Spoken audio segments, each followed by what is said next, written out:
Hello everybody, this is Miss T. I wanted to come on here today to talk about, I'm just going to keep it in the category of why sin doesn't make any sense. I've talked about that before. But before I decided that I wanted to turn my life over to God, I was a party girl. And looking at it now, well, I looked at it back then, but sitting back and looking at what some of the things that you did back in the day or in your past, and you laugh at it because it was just stupid. So I had a group of friends. I had a friend, and then the girls that hung out with us were associates, because I'm a very I don't trust people, and that could be good and that could be bad. But like, I've called people back then a friend and then found out that they weren't. So you have to decide what makes a friend.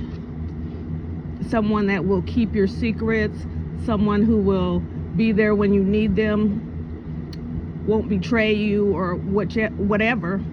So I've just decided I have two best friends. My friend that I've known since I was 4, and I would trust her with my life. And then my other best friend is a man. We've been good friends for 15 years. I can rely on him for anything that I need. He calls me for anything that he wants to understand. Like when I want to understand what makes a man, why do men do this, or he wants to know, does this sound right if a woman, we're kind of like that. We're like brothers and sisters, and I love him, and we've always been friends. So back in the day when I was partying, we had our group. We were going out every Friday, every Saturday, and I believe Wednesday, whatever night was ladies' night. And we would even go out sometimes on a Sunday. But anyways, so we're on Friday night, you can't wait to get off of work, and you're gonna rest for a little bit and turn on your music and start to sip or drink a little bit. And so they always used to tell me to get started early, because it took me the longest to get ready. So they would tell me, you go ahead and start getting ready, because this was a big production. Like we're going to the opera.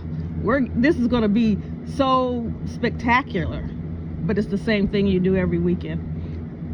So we would get dressed, and then one person would call the other person. And then this person would ask, so what time are you leaving? What time are you going to get there? Are you going to get there at 9 o'clock, or are you leaving at 9 o'clock? Because nobody wanted to walk in by themselves. I didn't mind, but nobody wanted to walk in by themselves. So then you get there. Now you would take the amount of time to get ready, and hair, makeup, outfit, and perfume, just the whole deal. And then you walk in, and you sit down at the table and you start ordering drinks, and it's like a game. Yes, men, the women sit at the table and talk about you. If he comes over here, I'm not dancing with him. Or if he buys you a drink or offers to buy you a drink, he has to buy the whole table, you know, that kind of silliness. And then, you know, if one person was getting more attention than the other, then it started we had to bring ourselves back. You know, we're out together. This is our group. We're together. So this is what we did all for Friday, Saturday, Sunday, sometimes, and Wednesdays for ladies night. And we did that for a long time. Being stupid, looking ridiculous, because mind you, you might come in sophisticated, but after however many drinks that you have in there, when you walk out, you don't care. I used to laugh at my friend because she used to really get drunk, and I would tell her, don't get another drink, because she always, her glasses always end up on the floor, her hair would be all over her head. It was ridiculous. So and you always have to babysit that one person, but she would be so out of it. Like if you try to tell her you're not driving, or come on, stay at my house, or whatever, she didn't want to listen. And so what was I didn't feel like fighting, you know, every night. But this, so I'm gonna finish the story. But so after you party, then the next day you'd get up early, and then you'd call your friend and you talk about what you did the night. Well, we were all there, but now we're going to talk about what happened the whole time we was right there at the club. So me and my best friend used to do that. We'd stay on the phone for hours laughing about what happened the night before and blah, blah, blah, blah. Then I had another associate, the one that drinks a lot. She always called me with some drama. Because once I left her, no telling where or what she'd end up doing. So one time she called me and asked me where was her dress. I said, the dress you had on? How would I know where your dress is? Why is your dress, you know, anywho, this went on and on and on until one day I just looked at myself in the mirror. I'm like, what is this? This is not what I want in my life to be about. I don't want to, this is not what I want to do. So I decided because you have to take baby steps. I couldn't just jump off altogether. I could have, but so I decided that I was going to go back to church, and I wasn't going to go out anymore. So my group was like devastated. You're not going to go out? Or, you know, no, I'm not going out anymore. But deep in their minds, they were like, she'll be back, you know, let's just wait, and you know, she'll snap out of it and she'll be back. But when they seen that wasn't going to happen, then we had nothing else to talk about, because that was our friendship, I guess. Besides my best friend, was the club. That was our friendship. We were club friends, I guess. So I lost a lot of people out of my life, family and friends. I had a cousin, two of my cousins. They live in Atlanta. They would come back in town, and the first thing they would ask me is, did I want to go out? Now, you know, I'm on this journey of trying to change my life and trying to make my life better. Why are you coming in to ask me? you know, when are we going out? Because I took it as you're trying to pull me back into where I was trying to get out of. So it got to the point where I said, look, when you come back in town, if you calling me, if you want to go shopping or go out to eat or something, that's fine. But stop asking me, am I going to go out with you? Because I'm not going to go out with you. So those phone calls stopped. And because nobody wants to be around a person who doesn't want to gossip anymore, who doesn't want to let you know. I stopped cussing, because I used to cuss like a sailor, and I don't think it's attractive, but yeah, I quit cussing and everything, and people just was like, you know, she became a nun, or you know, whatever. But my life became better. I was making better choices. I was thinking about other things, and besides, you know, myself, you know.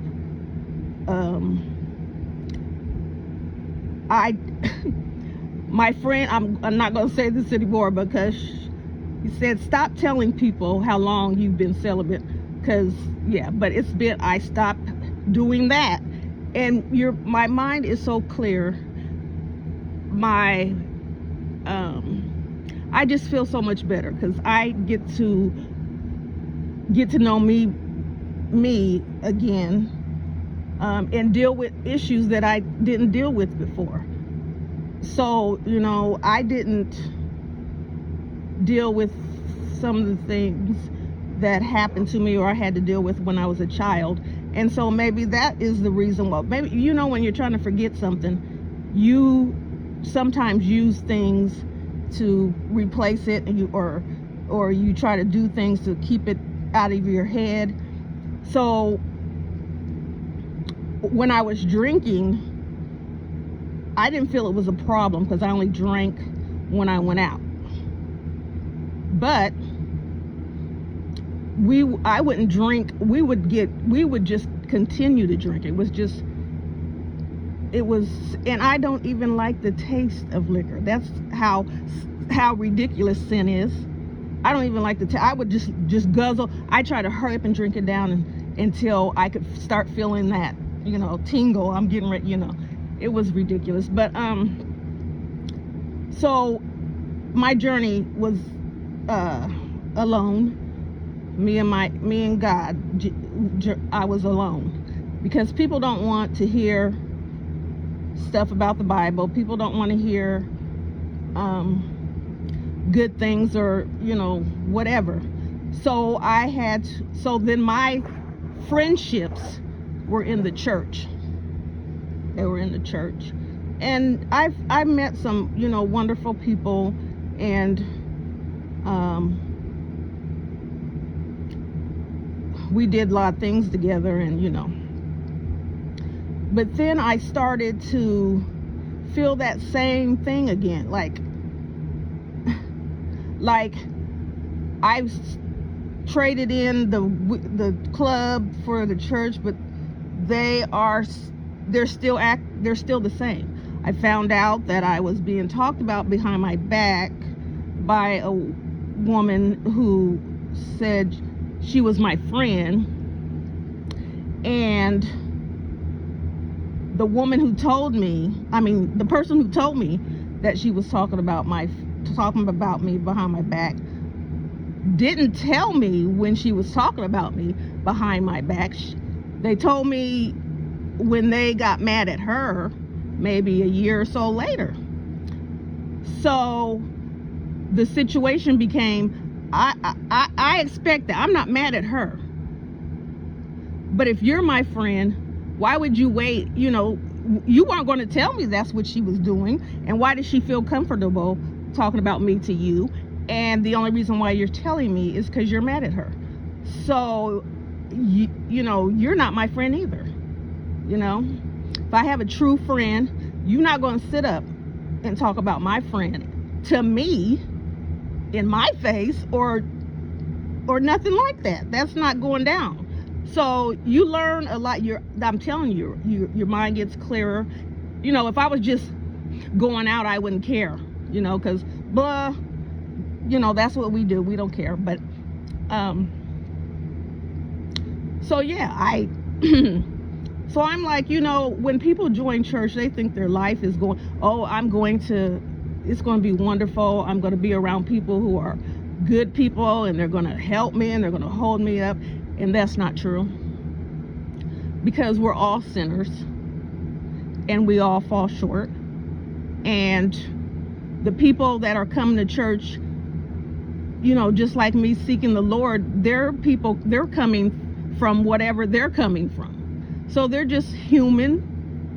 So my perception of what I was going to deal with, I lost, because these are just, you know, some people were in church but they were living a double life, or some people were in church and excuse me, they would say something to you out of line, you know, and then, you know, you have to try to not let that bother you. But when you're first step your foot that way, you're trying to take away all the things that you didn't like about yourself. So I don't want to snap on people. I don't want to argue with people. I don't want to have beefs. I don't want to none of that. But I was, every time I turned around, I was having to deal with someone about their mouth. I mean, and I was like, is the devil in here too? Is he trying to run me out of the church? So now this is, and it didn't happen right away, but I believe that you need to go to church, because you get a message that gives you comfort to make it through your days. But I didn't feel good there anymore. The people that I was dealing with, or that I was seeing every week, and they're smiling, and I just couldn't deal with it anymore. So I stopped going. Now, as soon as you stop going, people just assume that they say that you left the church, or you left whatever. I haven't left God. I might have walked away from the church, but I have never walked away from God. I just asked him, what is it that you want me to do? And so that's when I started all these community service things, and helping people and trying to spread his word, because in the Bible it says that he's not coming back until every person in the world has a chance to hear his message. And if we want to end all this crazy, evil, demonic stuff, we need to spread his gospel, because that's the only way we're going to end it. So I was like, we would go out and, talk to people, give them food and talk to them. But that's just, I was like, I'm not feeling like I'm reaching enough people. And that's when I thought, well, if I could just come on, on YouTube and put some things up, maybe that'll reach further people or whatever. And so now, I come on here and tell, how my experience is, or how I feel about God, and I just leave it at that. I can't make anybody want to worship God or come to God. He's the only one that can do that. You can plant the seed, but God is the only one who can nurture it so that it grows. So I'm not pushing nothing down anybody's throat. I don't bring things up unless that's the conversation that we're talking about. I do try to, I've met a lot of nice people on here. I'm not delusional. They're not my friends, because I don't even really know the people on here, and some of them I don't even get to see their face. So I just know, but I'm a good person at judging people by the way, what conversation I'm having. Like I can see people's aura, like it's this bright light that you have surrounding you. And when in my mind, so of course it's not, when I'm talking to you, or I'm in a chat with someone, we're just talking, because I've met a lot, like I said, some nice people. But when that light starts to dim, to me, that means maybe God's telling me to move around, like, not treat this person any kind of way, because like I said, we don't judge each other, and we're all sinners. But just not entertain things that we're doing, because I was falling in that when you get in the chat, some chats, and you're having fun, you forget what your goal or what you're supposed to be doing, and you've joined in, and then you realize I shouldn't have said that, I shouldn't have done that, or I shouldn't have, whatever. So most of the time, unless we're talking about, I go into some chats and we're talking about, different things of the world or whatever, or I go into another chat and we're talking about God, and I feel really good going in there. Sometimes it's just me and him talking about God, but I feel you feel good when there's someone else that you can share it with, or that they're on the same page with you. But sometimes I go into chats and I just because I love comedy, and I love people who can make me laugh. So sometimes I might go in and just listen and laugh or whatever, and then when it gets a little however, I can just leave. But God didn't tell me that it was going to be easy. He didn't say that my life was going to be dramatically changed, where everything's going to, just nothing but good things are going to happen. Because first of all, how you know that you're on the right path is that the devil will mess with you constantly. Will bring people in your life to try to mess with you. He will tempt you with things from your past. He will do whatever. If he doesn't mess with the people that he's already got on his side, or the people that are not, the evil people, whomever they would be, because he already knows their fate. He's trying to get those who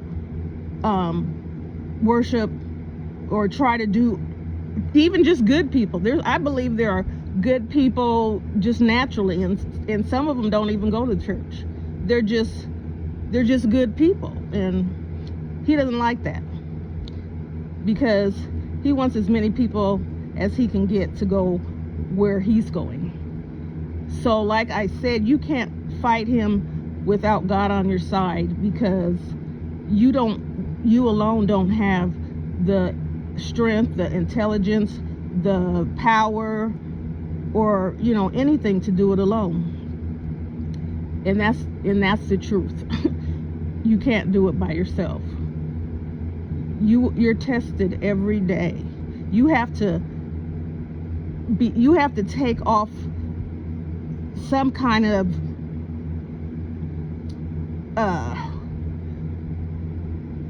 bad thing every day, because I always ask God, don't, please don't put me in situations that I don't want to be in to make me react to certain things.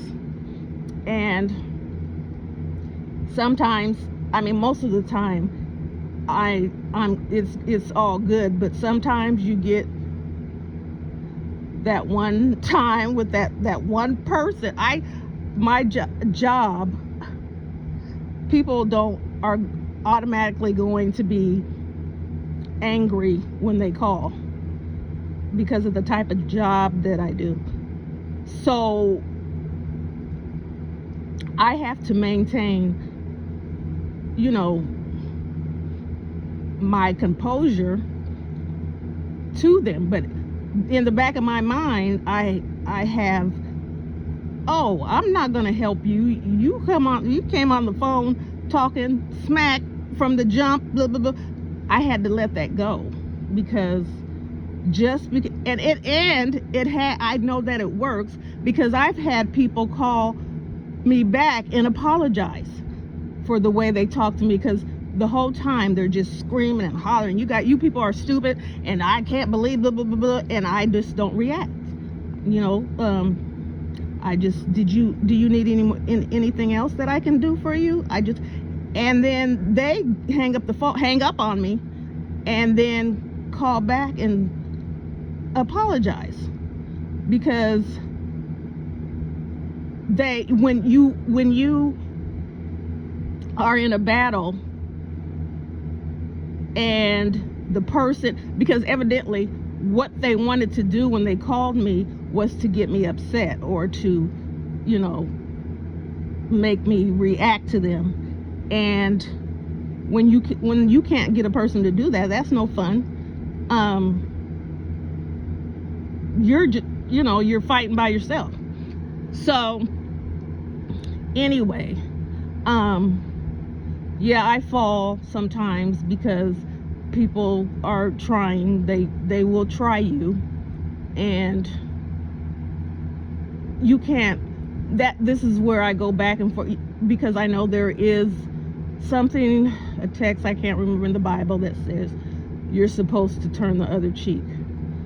And I can't get a pastor to explain it to me, because I'm asking them, what do they, so you're supposed to let someone who continuously slaps you, I'm not saying physically, slaps you in the face, and you're just supposed to give them the other side to slap? I don't understand that, because now you're being abused. I don't know. That's why I just say, please don't put me in predicaments that I would have to try to figure what I'm supposed to do. So, I couldn't even get, answers from them. I'm like, so that's why I say you can search. God will give you the ability to read the Bible and ask Him for an understanding. Because I don't know anybody in the world that, I can do it on the phone, but I don't know anybody in the world, and maybe there is, that can just let a person be in there yelling and cussing and talk, in their face, and then you just walk away, and they continuously do this to you, and you just continuously walk away. If there is somebody, hooray! I give you props, because I couldn't do it. I wouldn't be able to do it. And so, I wouldn't be able to do it. So, like I said, people will leave your life, and you'll be basically by yourself, trying to maneuver, your life. And I enjoy what I'm doing. I enjoy being free to, something pops in my, today I'm going to go and give out gloves and socks to the homeless, and I can just jump up and do, just energy to do. I enjoy those kind of things. And yeah, it just makes me, I don't know if you've ever done something and it made you feel so good inside. It was, it might not have been anything that spectacular, but you did something for someone else that made you feel good inside. And just the feeling of that they were so appreciative, and they, really thanked you, and you can walk away with that. Because I don't believe the people because God says you're not supposed to bear arms, and what that means is, if you have to keep going out and telling people what you've done, or do these long prayers, that shows. So are you really, what is your intentions? If you do something good for somebody, God is the only one that needs to know. He already knows. He already knows before you even do it. So coming, in the church, and I believe in testimonies, but coming in, I know people that just have to continuously tell I did this and did that. Well, stop doing it if it's not working out for you. You don't have to do that. And then if you're giving out long prayers and thanking God for the soles on your shoes, you're just that's not what prayer is for. Prayer is personal to you, and that's why people have prayer rooms, so that you can open up your soul or tell God what you want him to know. When you're praying to other people, it's more like you're giving them, or you're giving God the praise, and giving them comforting words. It's not, for you to put, so people can just stand up and clap their hands. That was beautiful. That was beautiful.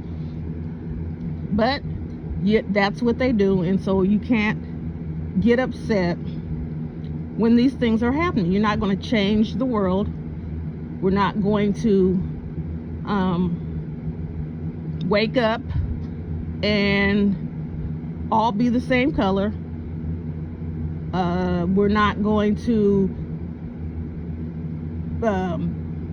you're going to go to sleep and wake up and there's no more evil or disasters, or that's not going to happen. Matter of fact, it's going to get worse. So if you're not stable in the Word, if you're not with God, how are you going to survive through the horrible times that are coming? Because there are going to be times of you really don't know all what the bad things that are going to happen. I just know that there might be times when you lose your job, and then you go, what am I going to do? I can't pay my bill. You get afraid, and that's natural. But if you have faith and you read the Bible and believe in God's word, he's going to get you through. He's not going to put you're doing his work. This is what he asked you to do. He's not going to put you in predicaments where you're going to be in bad shape. You just have to be quiet, be still, and let him talk to you. I had to learn that. If I try to do stuff on my own, then I get frustrated and I get upset, and then I'm in a bad mood and my whole day is gone. So even if I lose my keys in the morning when I was going to work, because thank Jesus I get to work from home now,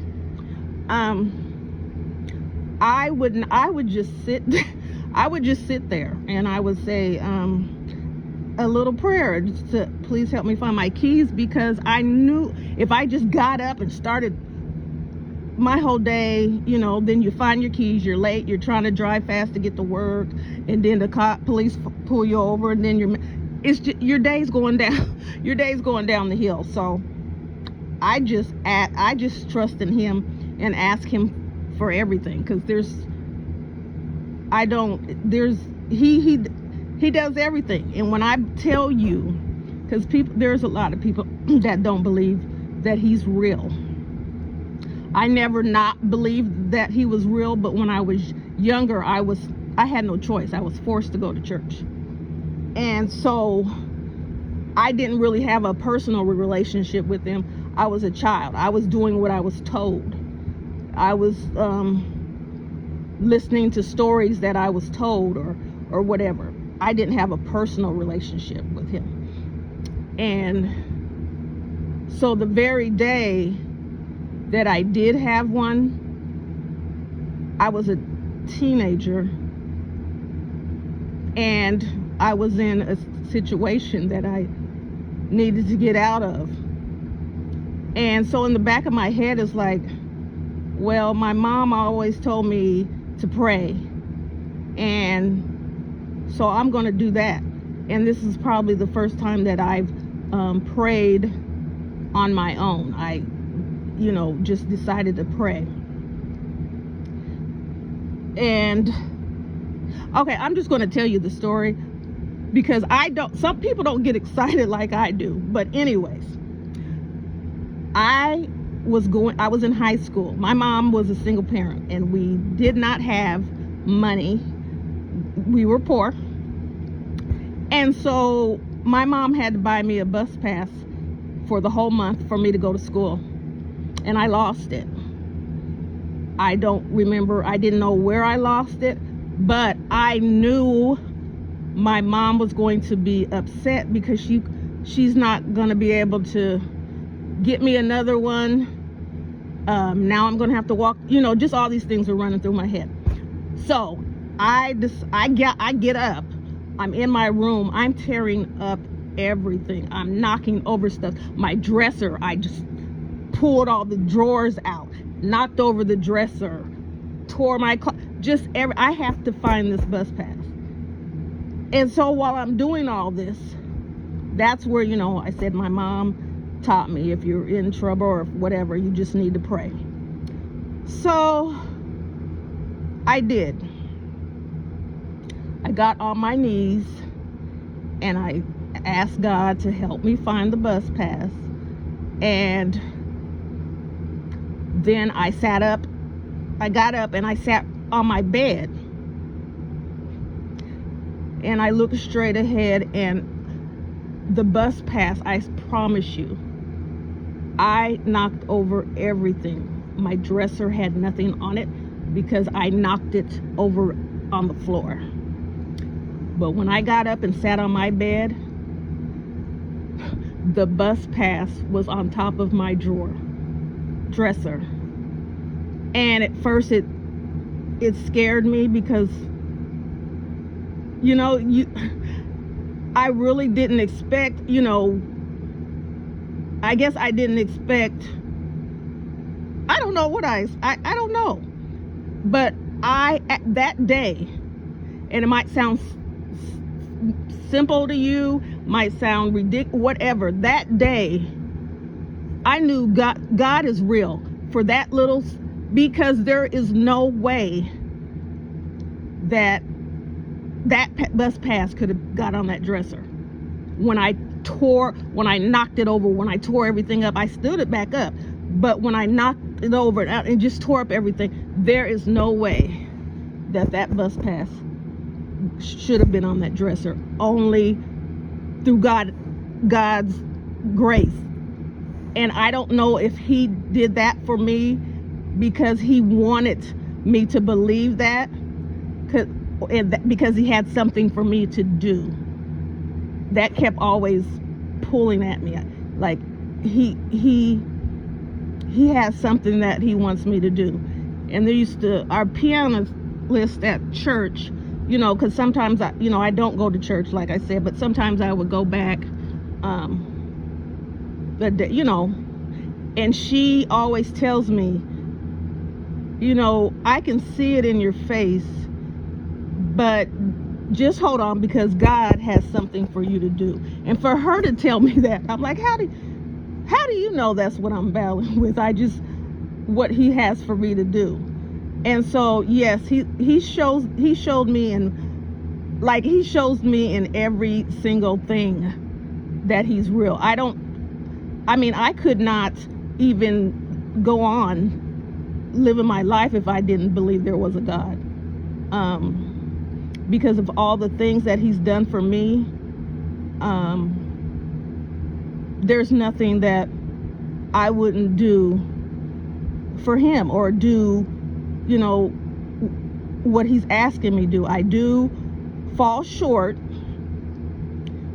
but I'm just grateful that he gives us a chance to do it again, to get up and do it again. He knew that this world was going to be evil, and that we wouldn't be able to, we live in it. And when he says you can live in the world but not be in the world but not of the world, I understand with that, because I'm like, how can you live? If you live here, you live here. But what he's saying is, you don't have to do what everybody else is doing, which I took myself away from the things that I didn't want to be doing. You don't have to do that kind of thing. You can do something else. So he's it truly can happen for you. It happened for me, and I know a lot of other people. You just feel better. You don't have to deal with drama. I don't do drama.